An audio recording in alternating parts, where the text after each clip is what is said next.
Damn it, Sharps, this is the kind of thing that pisses me off. All I want to know is the age to yield ratio of a fucking pot plant. That's it. It always starts with an indoor model because catching a 2 week at the back end of it, a 2 week veg from a seed pop that you did could lead to male or females and whatever. So you always just kind of homogenize it. Either get that knocked out or have the clone system ripping all year round so that way you can catch the annual next year on what those yield ratios would be, especially in a clone setting, across the board. Now again, you're gonna have to bonsai that female, keep her real small, or be able to re-veg a harvest or something like that. But once you got that done, it all generalizes it back out, so I can come back to a chart. Not like the light cone or the LED setup or a deep water culture. I don't need that yet. Just whichever one of those models you're gonna have. I don't care because they follow through. Each sector analysis is important, but at the end of the day, I don't give a damn about its CO2 content.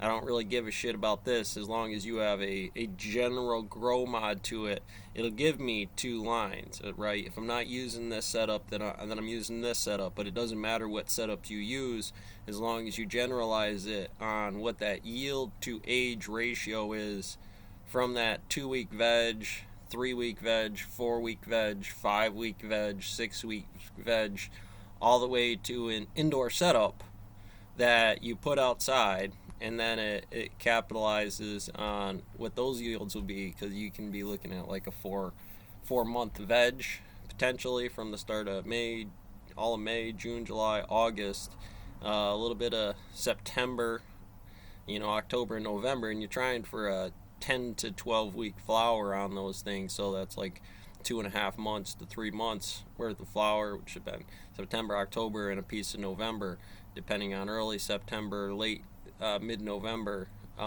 If you can get away with that in that light cone for the 12-12 or whatever it is, mold, weather conditions, snow. But all this hot mess right here, as far as what the charts look like, again, I'm not looking for something like this. Obviously, that's your base structure. But what you really need is just a pure version of this before you get into all this heavy duty stuff. Then your company takes on this idea of calculating each plant's yield as a clone, as a variable, mean, median, and mode. Show us the technique on that so you can get that L bracket of the high yield and the low yield systems in a multi-metrics with each other, deep water culture, different light systems, in a controlled environment in that way. And again, this works soldiers, corn, billy goat, whatever you're dealing with.